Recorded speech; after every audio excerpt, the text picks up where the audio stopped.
Hey everybody, this is Jordan from PictureMonk.com, and welcome to the next episode of the PictureMonk Photography Podcast. This is episode 67, I believe. I don't know why I'm even counting. They don't really matter. Numbers have no meaning in this podcast, but it's episode 67. And if you can tell by the title of this one, this is going to be another kind of business photography questions. I've had a few come in, and I just kind of cherry pick those out of the normal questions that have been asked. And so, but before we get into that, I want to talk about something that is very important to me. I kind of make a day. It's almost like a holiday for me, and it is the Apple announcement that came out last week or the beginning of this week, and it was a very fun announcement day for me. I always kind of make a joke out of it just because I try to stay away from social media for the most of the part of the day, just the news sites and all that kind of stuff. I try to stay away from all of that just because I like to wait for the kid to go to bed, my wife to go to bed, and I just stay up and just watch the announcement, recording, and just have fun with it. It's a stupid, geeky, nerdy thing to do, but it's just kind of a fun thing. And so I want to talk about the iPhone 7 and the 7 Plus. If you have listened to other photography podcasts this past week, or if you've read about it and heard about it on the news and stuff, that's fine. I just kind of want to go over some cool things. Because when I get the new iPhone 7, which I am going to get it, I'm not going to go for the 7 Plus, but I'll tell you why in just a second. When I get the iPhone 7, I'm actually going to do a new series on YouTube where I kind of do a photo challenge, but I'm only going to use the iPhone. And the reason I'm doing that now and not for previous versions is because not only will the new iPhone 7 have a better camera, but the new iOS 10 software that's going to be coming out on the 13th, I believe, is going to allow raw photo editing. And so I thought that would be a cool thing to do, just kind of sync it up to my Lightroom on my desktop, or even do Lightroom mobile, who knows, and edit photos that way that were taken directly on the phone and not edited, or not put into Lightroom and done a whole bunch of tweaks to them. It's just going to be quick editing and just show kind of a photo challenge in a way. There's a lot of photo challenge videos that I used to watch that I might still watch them every once in a while. So I thought it'd be kind of fun to do that as well. So as soon as I get that and kind of get the logistics carried out of that, I'm going to be starting a new series when it comes to that. So look out for that in the future. And so the main reason I want to talk about it is because, number one, you get a better 12 megapixel camera on the back of it. You do get a better FaceTime camera as well on the front. You get a much wider aperture. You get an extra stop, basically, of light. You get from 2.8 to 1.8. That's the new aperture for the 6-element lens instead of a 5-element lens. And let's see what else you get. A better color gamut, larger pixels, that sort of thing. Without getting into the whole geeky stuff, that's the basics of the camera equipment for the iPhone 7. The iPhone 7 Plus, however, you get a dual camera system, which allows you to have double optical zoom and also digital zoom up to 10 times 10. And the reason I'm not going to get that is because I think it's kind of overkill. And there's been some talk about the dual camera system and the new portraits. I think that's what they're calling it. I'm not sure. The new portraits feature on the phone, which will kind of emulate a bokeh effect, and how the camera, it works in tandem. The two cameras work in tandem to kind of achieve that. And people are saying that it's a really great effect because now they can do that with two cameras, which probably is true. But the software is doing the magic bokeh effect in the background. The software is doing that basically, and the reason we know that is because the ability to shoot that kind of portrait effect isn't coming until later. I believe they said later this year or next year, sometime like that. I can't remember exactly, but it's the software that's doing it. If it was the two cameras doing it only, and that was the only two things that were making it happen, we could technically do it now. So again, it's overkill. 2 times optical zoom on the phone is not going to really be that big of a deal, especially if you have larger pixels. You have a 12 megapixel camera, you can probably crop in a little bit more. So kind of in my way of thinking, it's better to save the money and just get the 7 and then and crop in from there if you can. So that's just a weird quick rant about the iPhone 7 and the 7 Plus, but that's what I really wanted to talk about. I did want to talk about last week as well. The Canon 5D Mark IV came out, but who really needs all that just right now? Give it about a couple of years and the price will go down, $1,000 or something. I don't know. But it's a fun camera if you're looking if you have the money and you're looking in that sort of range, fun camera to get. So I'm not going to talk about it any more than that because it's already 2 weeks old, and most likely if you listen to other photography podcasts, they've already talked about it at length. So let's go and get into the business questions here. I got a few that I want to run by, and there's not too much, but it was enough to warrant a whole podcast. So number one is from Amanda Wilson, and it says, what are your thoughts on showcasing your photography to clients on a tablet like an iPad? I actually believe I touched on this before, but she specifically says, I have an iPad mini that I would like to be using or that I'm not using, that I would like to use exclusively for this reason. I would definitely not do that on an iPad mini just because the screen is so small. And I have an iPad mini as well, and I barely even use it anymore. We kind of keep it in our son's room, and just, if we are ever playing with him or feeding with him or something like that, we want to put something on in the background, it's there. So I never really use it for anything, especially I would never use it for that just because it's so small of a screen. Maybe the original iPad screen size and definitely the iPad Pro would be kind of fun. I don't mind showing stuff to clients on a tablet, especially if you're not going on the web and doing it. If maybe you created a PDF that you kind of keep on your iPad, and you keep that stocked full of photos. That way you can immediately pull it up and not have to be like, oh, let me go to my site and type in your website and all that kind of stuff. You just kind of think outside the box in that way, because if I was going to do it, it would definitely be on like a branded PDF, a PDF that's not just a bunch of pictures. Maybe have like little stories, or maybe have a QR code where they can scan from their phone and it goes to somewhere, that kind of thing. Definitely not just doing it as a picture. If you're a portrait photographer, it would be kind of cool to definitely do that, to carry around to your clients and, trade shows and stuff like that. Definitely a good thing to do, but I would definitely not do it on an iPad mini. So thank you, Amanda, for the question.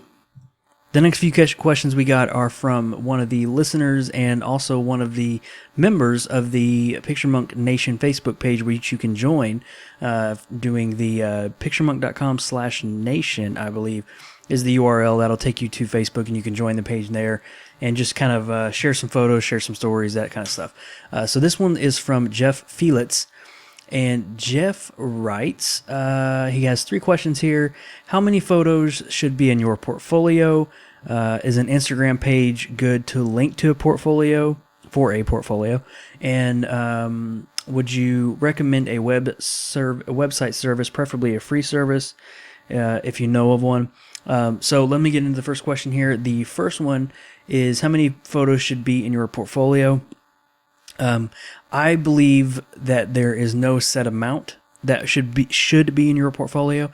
I feel like once you start adding photos, enough when enough is enough, and if the photos that you have aren't enough.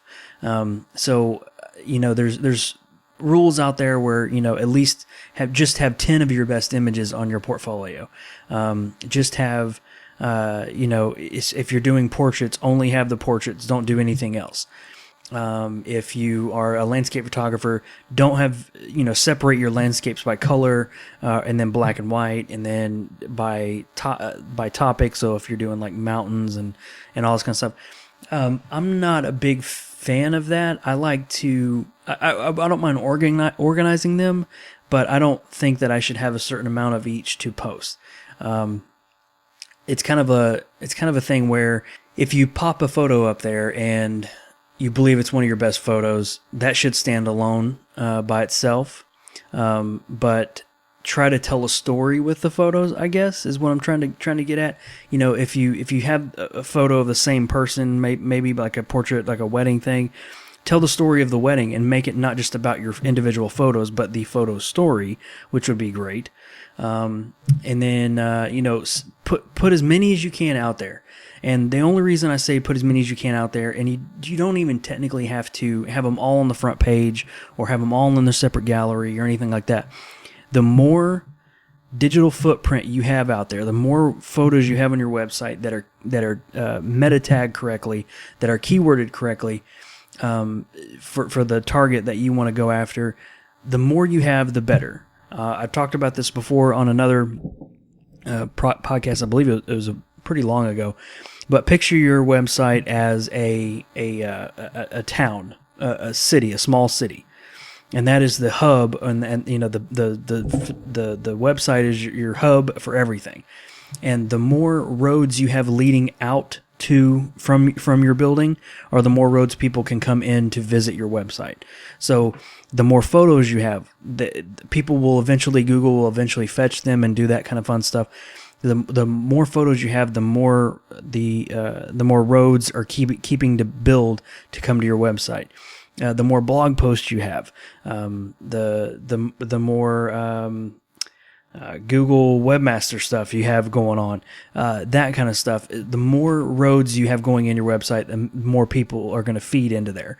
So is putting out as much stuff as you can. Putting out a YouTube video, I think I've said this before as well, putting out a YouTube video just talking about one of your photos, one of your cool photos, and putting out a YouTube video and linking to your website on the video and tagging it correctly and everything. It's going to do, it's going to take a little time, but it's going to do another road. It's going to be another road coming into your website.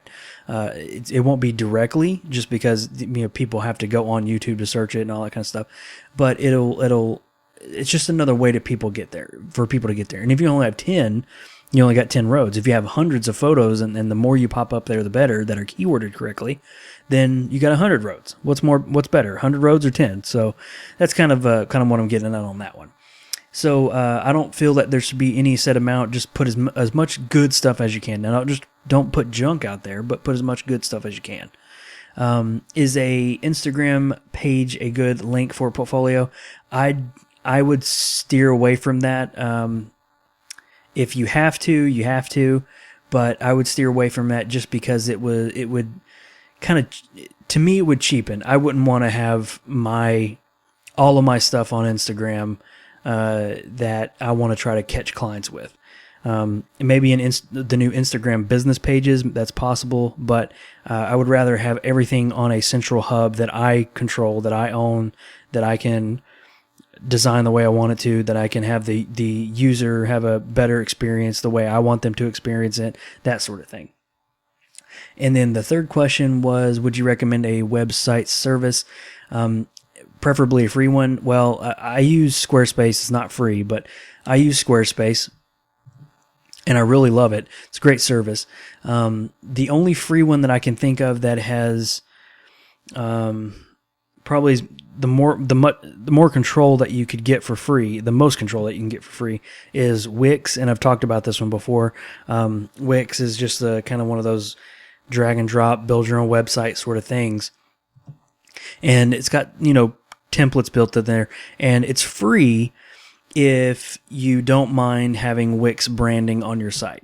So what I mean by that is, at the bottom of the website, there's always going to be a bar at the bottom, a little footer at the bottom that says powered by Wix or something like that. And at the top right, I believe, is going to be like a little drop down tab looking thing that says build your website free or something like that. Other than that, it's all free. You can put your photos on there. You can use any of the templates, any of the free templates that they have, which most of them are free. You can use any of the ones that you want to and kind of build off of that. And so another thing with that, I don't know if this is getting too technical, but you can't link a custom URL to that unless you pay for it. There is a way around that I used to actually do, and what it is going. So let's say you got your URL, jeffsphotos.com or something. Where you purchase your URL, you would set up forwarding. And I don't have a tutorial on this or anything. I probably could create one real quick. But you set up forwarding to go to the Wix URL that they gave you. And so you say, anytime someone types in jeffsphotos.com, it'll immediately go to the Wix site. But you also need to do forward with masking. What that means is instead of immediately displaying, you type in jeffsphotos.com and then it goes to jeffsphotos.wix.com/118.5 blah, blah, blah, blah, blah, blah. It will always stay jeffsphotos.com. And it'll look a little bit more professional than having to go to a Wix thing. That's what I used to do. The only downside of that is you can't direct someone to a specific page if you wanted to. So if you had a store on your website, you can't say jeffsphotos.com/store. You can't do that. It's always going to go right to their homepage or right to your homepage. And that's probably the only way that I know to do it for free. There are other services like that, but to me, if I can design something myself, maybe going off a template, maybe not, I don't know. But maybe if I can design something myself and I can get past just having the little Wix footers and headers and stuff, I don't mind that at all. So that's kind of what my thought process is. I completely understand that it can be kind of a pain in the butt to pay the money every month to have it, but the more jobs you get, the more you can kind of justify it. So that's kind of what I'm thinking. If you start off something small like the Wix thing, then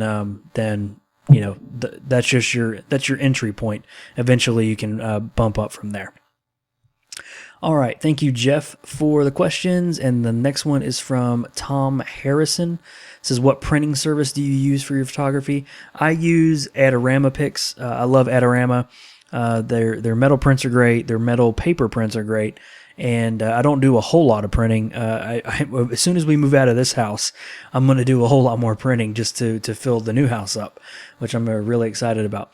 But yeah, I don't do a whole lot of printing, but when I do, I definitely use Adorama just because it's really inexpensive. It's fast shipping. They take good care of the products, and the quality is great. Even when I didn't have my monitors calibrated with a actual calibration device, I would kind of eyeball it, calibrate it myself, and the colors and the photo came out exactly the way it was on my Mac. So it turned out really great.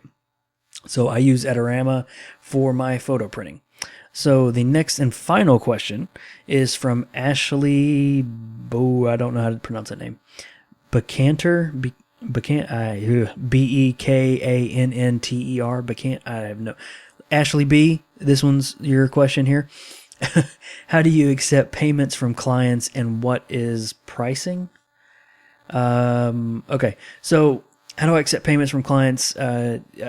First of all, I use PayPal, the invoicing, just because I would rather, even though I don't like how much they take out, I would rather have a free service that takes out a little more when I do need to invoice than a service I have to pay for monthly, and there might be a couple months where I don't need to invoice anything. And so I would be paying for something that I'm not using. So I would rather use PayPal just because it's a quick, easy service. You just log into PayPal, create an invoice real quick, send it off. You can send it directly to their email or give them a URL to jump to the invoice. You can put your logo, your header, and all that kind of stuff on there. And the tracking of the invoices, it works really good. And I don't know exactly what you mean by what is pricing, but I'm a guessing. That was really country southern. I'm guessing you're talking about what is the pricing of the service. Well, so PayPal's free. They just take a cut. I believe it's 2.9%. That might be wrong. 2.9% or something like that, plus $1, plus 50 cents or something. It's something weird. I just go ahead and accept that I'm going to lose a little money on that, but you can kind of pad it with the client. So if you charge a client $100 and they're going to take out 10, you can just say, I'll do it for 125 or 110 or something. And if I'm taking something, on the rare occasion, if I'm taking something directly from the client when they're standing in front of me, I always keep a square reader in my bag, in my photography bag, just so I have it. You can get your own square reader for free. Just go on, I think it's squareup.com, I believe. you can go there and just request a Square Reader, and it's a good one to have just to make sure you have one with you at all times. So those are the business photography questions. Thank you everyone for submitting your questions, and now we're going to get into the widget of the week. The widget of the week is actually another iPhone app or another mobile app in general, and this one is really fun. I'm really enjoying all the cool stuff that's actually coming from this. And it's actually, there's a couple podcasts that I listened to, and it's actually came up, I don't know if it's a new app or not, but it came up on 3 different podcasts. And the app is called HashMe. It's an iOS app and an Android app.